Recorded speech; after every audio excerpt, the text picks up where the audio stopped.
जय श्री माता जी। हे देवी, हे आदिशक्ति माँ, सारे संतों को आपके परम चैतन्य पाने के लिए एकत्रित हुई है। कृपा करके ये ध्यान और मेडिटेशन के मंच पर पधारी है और सभी संतों को परम चैतन्य प्रदान कीजिए। परम पूज्य श्री माता जी, आपके श्री चरण कमल पर कोटि कोटि नमन। कुंडली उठा के बंधन लेंगे।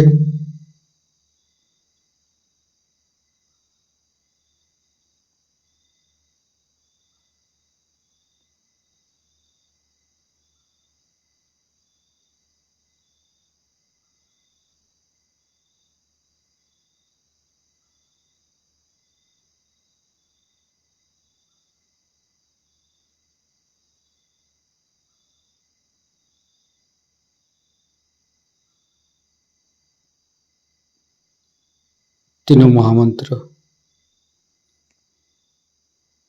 ओम तमेव साक्षात् श्री महालक्ष्मी महासरस्वती महाकाली त्रिगुणात्मिका कुंडली साक्षात् श्री आदिशक्ति माता जी श्री निर्मला देवी नमो नमः। ओम तमेव साक्षात् श्री कल्की साक्षात् श्री आदिशक्ति माता जी श्री निर्मला देवी नमो नमः। ओम तमेव साक्षात् श्री कल्की साक्षात् श्री सहस्रार स्वामिनी मोक्ष प्रदायिनी माता जी श्री निर्मला देवी नमो नमः। गणेश मंत्र। ओम तमेव साक्षात् श्री गणेश साक्षात् श्री आदिशक्ति माता जी श्री निर्मला देवी नमो नमः। दोनों हाथ श्री माता जी की तरफ। कुछ भी नहीं सोचेंगे।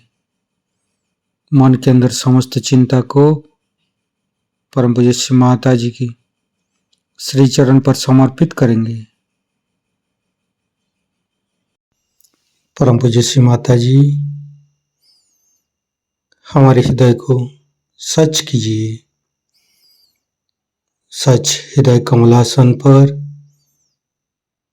आपके श्री चरण की पूजा होने दीजिए माँ।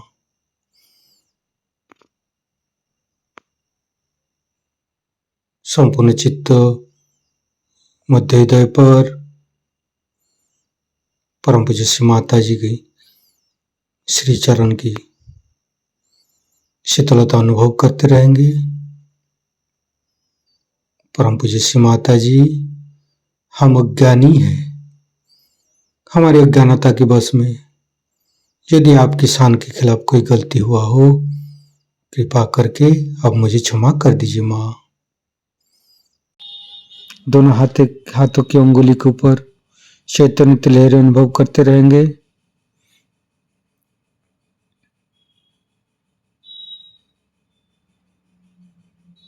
फिर धीरे धीरे चित्त को तीनों मूलाधार पर लेके आएंगे। परम पूज्य श्री माता जी, आप ही तो प्रभु गणेश है।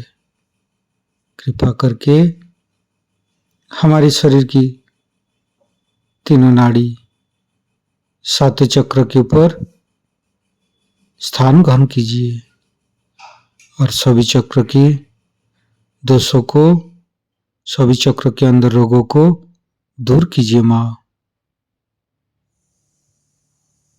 हे प्रभु गणेश, हम कभी अतीत में चले जाते, कभी भविष्य में चले जाते, कृपा करके हमें वर्तमान में स्थापित कीजिए। संपूर्ण चित्त, बाएं मूलाधार, परम पूज्य श्री माता जी, आप ही तो अबोधिता प्रदान करते हैं, आप ही तो पवित्रता बनाया है। कृपा करके हमारी अबोधिता और पवित्रता को रक्षा कीजिए। निर्मल गणेश का मंत्र लेंगे। ओम तमेव साक्षात श्री निर्मल गणेश साक्षात श्री आदिशक्ति माता जी श्री निर्मला देवे नमो नमः। धीरे धीरे चित्त को राइट मूलाधार पर, परम पूज्य श्री माता जी, आप ही तो राक्षस संतरी है, आप ही तो राक्षस अग्नि है। कृपा करके हमारे अंदर राक्षस प्रवृत्ति को नष्ट कीजिए। परम पूज्य श्री माता जी, आप श्री कार्तिक रूपे हमारे राइट मूलाधार पर आइए। मंत्र लेंगे। श्री कार्तिक। ओम तमेव साक्षात श्री कार्तिकी साक्षात श्री आदिशक्ति माता जी श्री निर्मला देवे नमो नमः। फिर धीरे धीरे चित्त को मध्य मूलाधार,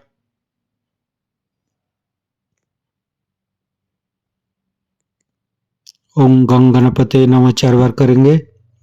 ओम गंग गणपते नमः, ओम गंग गणपते नमः, ओम गंग गणपते नमः, ओम गंग गणपते नमः। साक्षात श्री आदिशक्ति माता जी श्री निर्मला देवे नमो नमः। परम पूज्य श्री माता जी, गौरी माता के रूप में हमारे मध्य मूलाधार में आइए और समस्त दोषों को दूर कीजिए। परम पूज्य श्री माता जी, हमारे ऊपर दया कीजिए, कृपा कीजिए, हमारी क्षमा को स्वीकार कीजिए माँ।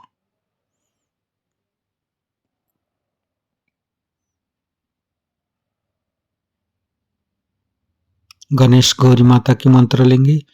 ओम तमेव साक्षात श्री गणेश गौरी माता साक्षात श्री आदिशक्ति माता जी श्री निर्मला देवे नमो नमः। धीरे धीरे चित्त को तीनों स्वादिष्ठान, तीनों नाभि, तीनों हृदय, तीनों विशुद्धि, लेफ्ट विशुद्धि। परम पूज्य श्री माता जी, आपकी परम कृपा में हम शुद्ध आत्मा है। शुद्ध आत्मा निर्दोष है माँ। परम पूज्य श्री माता जी, आपकी परम कृपा में हम दोषी नहीं हूँ माँ। परम पूज्य श्री माता जी, आपकी परम कृपा में हम दोषी नहीं हूँ, निर्दोष हूँ माँ। परम पूज्य श्री माता जी, आपकी परम कृपा में हम निर्दोष हूँ। फिर धीरे धीरे चित्त को राइट विशुद्धि। श्री माता जी, हमारी वाणी की माधुर्य आप ही है माँ। आप ही तो हमें वाणी की माधुर्य प्रदान करते हैं माँ। कृपा करके हमारी राइट विशुद्धि पर माँ जसोदा और विट्ठल रुक्मणी रूप में आइए। संपूर्ण चित्त राइट विशुद्धि पर कन्या 17 से पाठ करेंगे। धीरे धीरे चित्त को बुद्धि विशुद्धि। परम पूज्य श्री माता जी, आप ही तो राधा कृष्ण है, कृपा करके हमारे गला पर आइए, समस्त दोषों को समस्त रोगों को दूर कीजिए माँ। संपूर्ण चित्त बुद्धि विशुद्धि पर रखेंगे। धीरे धीरे चित्त को प्राणाग्र वैकाग्र शास्त्रार। परम पूज्य श्री माता जी, हमारे अंदर अहंकार पति अहंकार को दूर करके हमारी ब्रह्मानंद को खोल दीजिए माँ। हमारी शास्त्रार पर विराजमान होइए माँ। शास्त्रार के साथ एक एक चक्र को जोड़ेंगे। लेफ्ट विशुद्धि, राइट विशुद्धि, मध्य विशुद्धि। माता जी, हमें निर्विचारिता सिद्धि प्रदान कीजिए। दोनों हाथों पर सहस्त्रार पर परम चैतन्य का अनुभव करते हुए निर्विचारिता का मंत्र लेंगे। ओम तमेव साक्षात श्री निर्विचारिता साक्षात श्री आदिशक्ति माता जी श्री निर्मला देवे नमो नमः। परम पूज्य श्री माता जी, हमारे ऊपर ऐसी कृपा कीजिए ताकि हम आपकी वाणी को शास्त्रार से सुन सकूं। संपूर्ण चित्त शास्त्रार पर परम पूज्य श्री माता जी का अमृत वाणी हम शास्त्रार से ग्रहण करेंगे। किंतु सारा पढ़ते हुए भी, सब किताब में खोजते हुए भी उनकी दृष्टि में हनुमान जैसी एक आस्था है कि इसमें भी नहीं है, इस शब्दों में भी नहीं है, इसमें सिर्फ संकेत मात्र है, वो चीज अभी मिली नहीं और जैसे ही मिल गई, जैसे ही प्राप्त की, उसे पहचान लिया। ये बड़ी भारी विशेष रूप की आस्था है। अधिकतर तो पढ़े लिखे लोगों ने कभी भी परमात्मा को स्वीकार किया ही नहीं था। ईसा मसीह को आपको आश्चर्य होगा कि एक जज ने ही सूली पर चढ़ाया था। आज कलियुग की ये महानता देखिए कि एक जज साहब ने उसी परमात्मा को स्वीकार्य ही नहीं किया है, किंतु उसका इतना सुंदर वर्णन किया। वे स्वयं ही बहुत बड़ी विभूति पूर्व जन्म जन्मांतर से रही हैं। वे अपने बारे में अभी कुछ इतना जानते नहीं हैं। इसी कारण खोज उनमें रही, इसी कारण अनेक लोगों में खोज रही। आप अगर शुरू से अब तक के जितने भी फिलोसोफर्स को पढ़िए, मैंने तो पढ़ा नहीं लेकिन मेरे शिष्य मुझे बताते हैं, अभी एक बहुत विद्वान फ्रांसीसी महोदय लंदन में पधारे थे। वे भी, जिसे मैं कहती हूँ पार होना, वे हो गए। उन्होंने मुझे पत्र में लिखा कि आदि काल से हर एक फिलोसोफर ने एक बात की ओर संकेत किया हुआ था कि हम जो जड़ वस्तु हैं, हमारा मन भी जो जड़ वस्तु है, फाइनाइट है, वो इस सूक्ष्म में कैसे उतरेगा, वो इनफाइनाइट में कैसे उतरेगा। प्रश्न एक छोटा सा है कि हम सब जड़ वस्तु से बने हुए हैं और सीमित है, फाइनाइट। वो परमात्मा अगर इनफाइनाइट है, असीम है तो उसमें कैसे उतर सकता है और उसे कैसे जान सकता है। अगर हम अपने मन से प्रयत्न करें परमात्मा को जानने के, तो हम पढ़ेंगे, लिखेंगे, किताबें हमारे सामने खुलती जाएंगी, लेकिन हम किस तरह से वहां कूद सकते हैं जो हमारा स्रोत है। सारा प्रश्न यहां आकर रुक जाता है। सारी समस्या यही एक है कि इस जड़ देह से उस चेतन में कैसे उतरा जाएगा, उस चेतन को इस जड़ता से कैसे जाना जाएगा।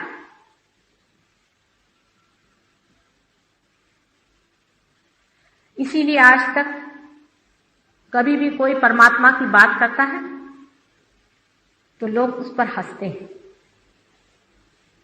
ज्यादातर कहते चलो इन्होंने बात की है, कुछ परमात्मा तो है ही। अगर इधर उधर की कोई और बातें कही जाए कि देखिए संसार कैसे चल रहा है, पृथ्वी कैसे चल रही है, पृथ्वी की इतनी गति होते हुए भी हम लोग कोई गिर नहीं रहे हैं, आदि अनेक तर्क वितर्क दे करके भी अगर बुद्धि से ये मान लिया जाए कि इसके पीछे में कोई एक महान शक्ति है जो इस संसार को चला रही है, तो भी इस मनुष्य के बुद्धि से उसे कैसे जाना जाएगा, उसे कैसा समझा जाएगा। मंदिर में बैठ के भजन गाया गया, ठीक है, सर के बल खड़े हो गए, गर्दनें तोड़ी गई, योग किए गए, जंगलों में रहा गया, परमात्मा को याद किया गया, किंतु दीवार तो बनी ही रहती थी। इसके लिए कुछ ऐसी बात घटित होनी चाहिए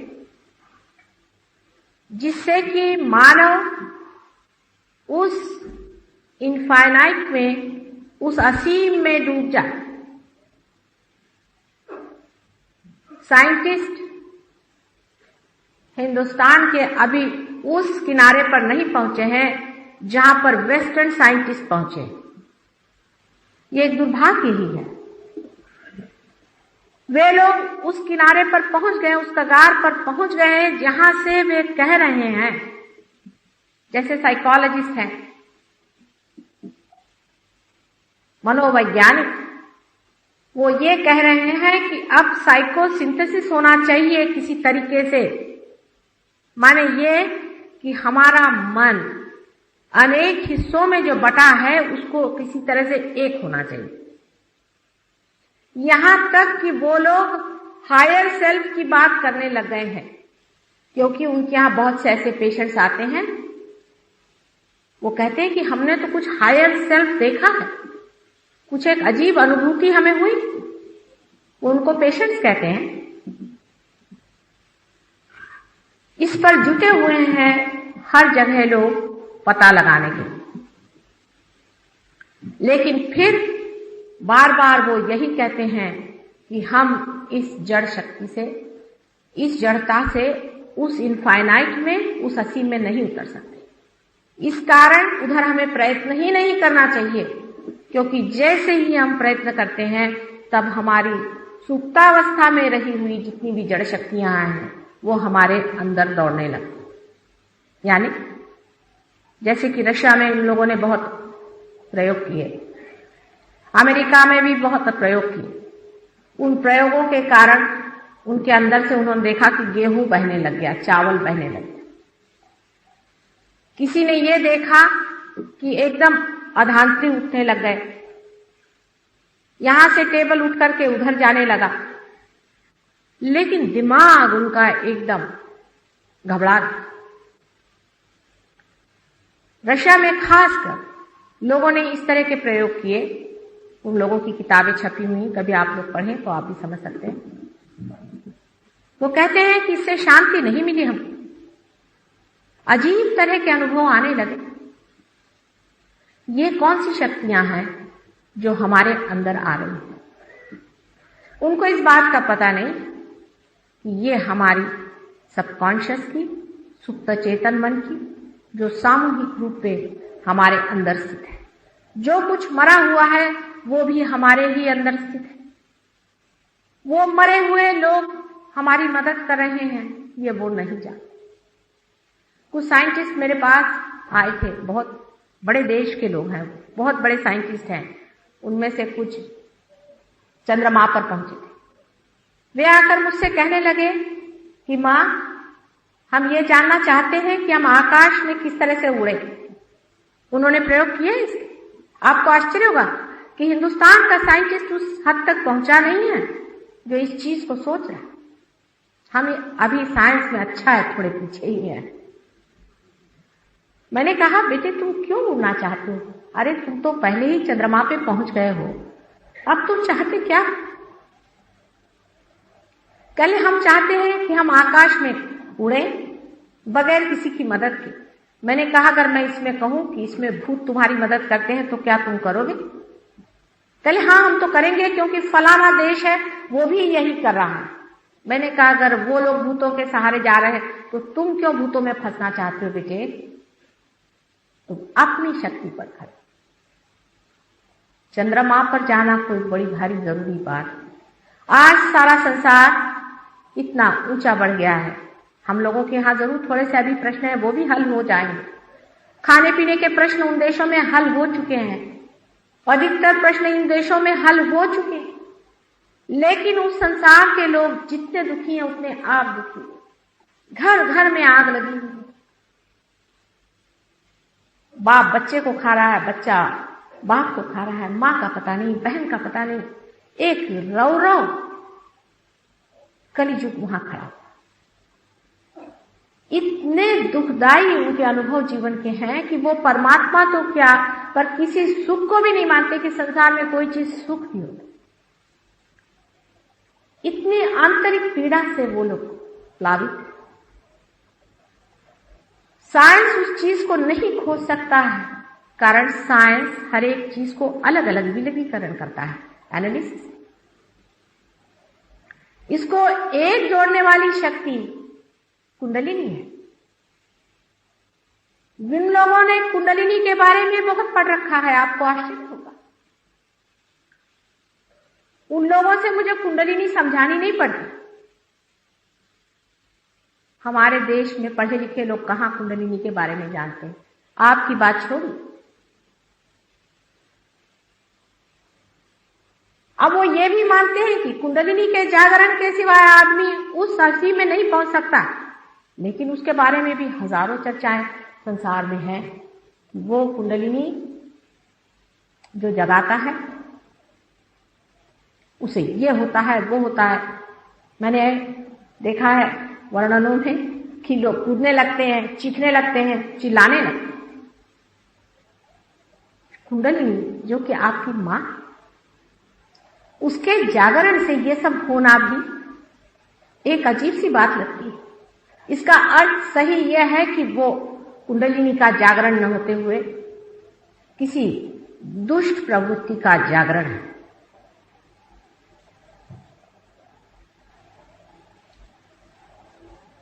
अब रही बात ये कि इस असीम में उतरने के लिए सबने अगर मान लिया है कि कुंडलिनी ही इसका एक अंत है। आप लोगों ने नहीं माना है, क्योंकि यहां के साइंटिस्ट उसको पढ़ते ही नहीं, मैं क्या करूं। तब फिर यह सोचना पड़ता है कि कुंडलिनी के जागरण के लिए परमात्मा ने क्या व्यवस्था की हुई है। जैसे कि आज का विषय है प्रभु के प्रेम का अनुभव। प्रभु के प्रेम का अनुभव हमारे यहां पुस्तकों में अनेक लिखा है, लेकिन कोई विश्वास नहीं करता। जैसे कि प्रहलाद, जिनके सामने नरसिंह अवतार हुआ था, और जिस वक्त उन्होंने पूछा कि तुम्हें क्या चाहिए, तो प्रहलाद ने उनसे सिर्फ एक ही चीज मांगी, तव चरणारविंदे प्रीति, तुम्हारे चरण कमलों में मुझे प्रीति रहे, यही प्रभु मुझे दो। वो प्रहलाद तो आज है नहीं संसार में, और नहीं नरसिंह अवतार होने की कोई बात है, इसलिए सब ऐसा लगता है कि झूठा और थोथा है। ये सब झूठी बातें हैं, इसमें कोई अर्थ नहीं। अवतारादि वगैरह सब झूठी बातें हैं, यूं ही लोगों को भरमाने के लिए कहा गया।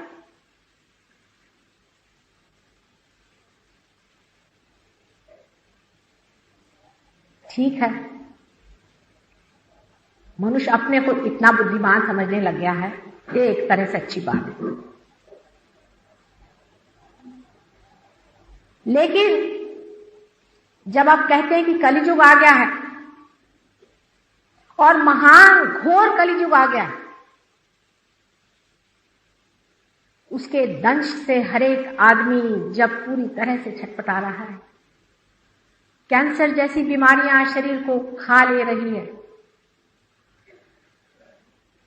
दुख के पहाड़ इंसान पे लुटे जा रहे हैं, किसी का भरोसा नहीं रहा, कोई किसी का भाई नहीं, कोई किसी की बहन नहीं, कोई रिश्ता संसार में पूरा बैठता नहीं।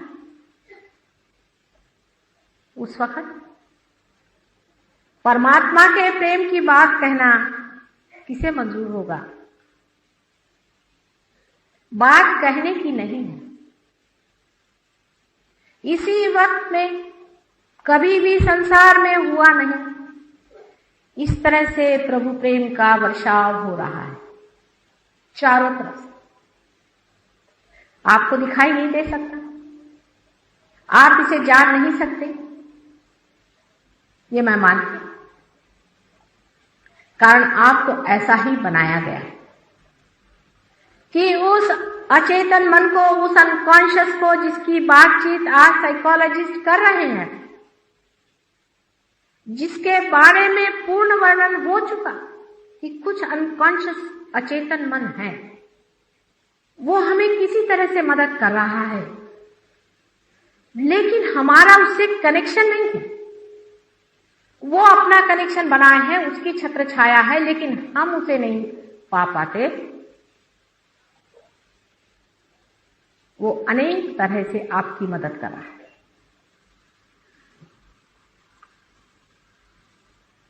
पहली बार आपकी मदद वो इस तरह से कर रहे हैं कि सारे मानव जाति में एक विचार चल रहा है कि समय बचाना चाहिए, समय बचाना चाहिए, समय बचाना चाहिए, समय व्यर्थ हो रहा है, समय व्यर्थ हो रहा है।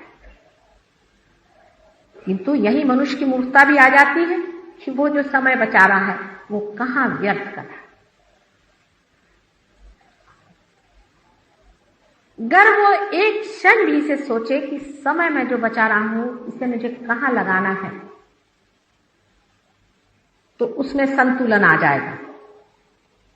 कलियुग के मानव पर जो परमात्मा का बहुत जोरों में वर्षाव हो रहा है, उसको पाने के लिए सिर्फ जरा संतुलन लाने की जरूरत है। आपने अभी बताया कि योग में कुंडलिनी का वर्णन है।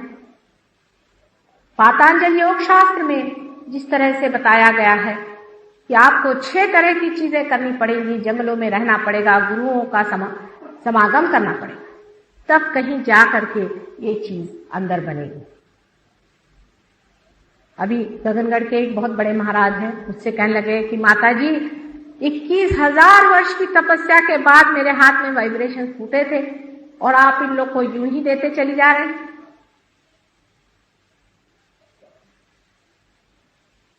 आपने अगर शंकराचार्य जी को पढ़ा होगा तो उन्होंने भी चैतन्य लहरियों पर अनेक श्लोक लिख दिए। या तो वो बिल्कुल ही झूठे थे और झूठे नहीं थे, तो वो लहरियां गई कहां जिनके बारे में उन्होंने बताया था। परमात्मा जो अचेतन रूप से सारे संसार में है, वास्तविक उससे चेतन और कोई चीज है ही नहीं, किंतु हम अचेतन हैं। हम उसे नहीं जान पाए, उसे हम महसूस नहीं कर पाए, उसे हम फील नहीं कर पाते हैं, यह दूसरी बात है। हमें उसे पाना है। फिर आप किसी भी धर्म के हो, किसी भी व्यवस्था के हो, किसी भी रेस के हो, किसी भी देश के हो, आज कलियुग में उसका साक्षात होना ही पड़ेगा।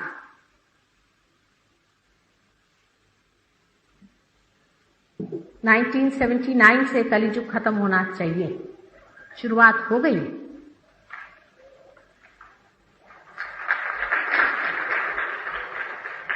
और 1999 में सत्ययुग आने की बात है पूर्ण, पर बात ही बात नहीं रहनी चाहिए। ये बात ही बात रह सकती है अगर आप लोग सत्य को स्वीकार्य न करें। असत्य के लिए तो हजार चीजों से भी आप उसको स्वीकार कर लेते। कोई भी असत्य हो उसे मनुष्य इतने जोर से पकड़ लेता है जिसकी कोई हद नहीं, लेकिन सत्य पे टिकता नहीं। टिकेगा? इतनी ताड़ना और पीड़ा मानव ने क्यों उठाई? एक मां के हृदय को ये चीजें विदीर्ण कर देती है, लेकिन क्या करे मानव उसके बगैर मानने वाला नहीं, उसके बारे में सोचने वाला नहीं है। मानव बड़ा हठी है, बड़ा घमंडी है, बड़ा अहंकारी है और समर्पित भी हमेशा असत्य ही को रहता है। कुछ चमत्कार देखे उसी ओर दौड़ पड़ा, किसी ने 2 पैसे दे दिए उसी ओर दौड़ पड़ा। जितनी भी असत्य की बातें हैं जिससे कि मन में घृणा किसी के प्रति हो, जैसे मैं आपसे कहूं आप हिंदुस्तानी हैं, आप दुनिया भर के लोगों को नफरत करें तो अभी सब हिंदुस्तानी एक हो जाएंगे। मैं कहूं आप एक योग भूमि के वासी हैं, सारे संसार को आप प्रेम करें, तो मुझे लोग लेक्चर देते हैं माता जी आप तो सबको प्रेम सिखा रही, वो हमें प्रेम करते हैं या नहीं। ऐसा मनुष्य असत्य को पकड़ा हुआ है कि सत्य ढर रहा है, बाहर चला जा रहा है, लेकिन उसे स्वीकार नहीं करता।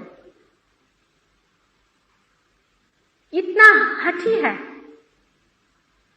कि असत्य की कांस पकड़ के बैठा है, उसे छोड़ता ही नहीं, उसी को वो माना हुआ है यही सब कुछ है। मानव को स्वतंत्रता दी गई विशेष रूप से, अचेतन ने दी, अनकॉन्शियस ने दी है, परमात्मा के प्रेम ने दी है, जिसे हम प्रणव कहते हैं, जो परमात्मा का प्रकाश, उसी ने जानबूझ करके आपको स्वतंत्रता दी। आपने अगर मेरे पहले लेक्चर कभी सुने हो तो आप जानते हैं कि किस तरह से हमारे मस्तिष्क में कार्य करके हमको अलग कर दिया गया उस चेतन शक्ति से जो चारों तरफ, उस इनफाइनाइट से दूर करके हमको फाइनाइट कर दिया, उस असीम से हमें हटा करके और हमें सीमा में बांध दिया। हम अलग हो गए, आप अलग हो गए, आप अलग। क्यों किया ऐसा? इसलिए क्योंकि आप एक परमात्मा के हाथ में यंत्र स्वरूप बनना चाहते हैं। उस यंत्र को व्यवस्थित संतुलित बनाने की जिम्मेदारी आप पर छोड़ दी।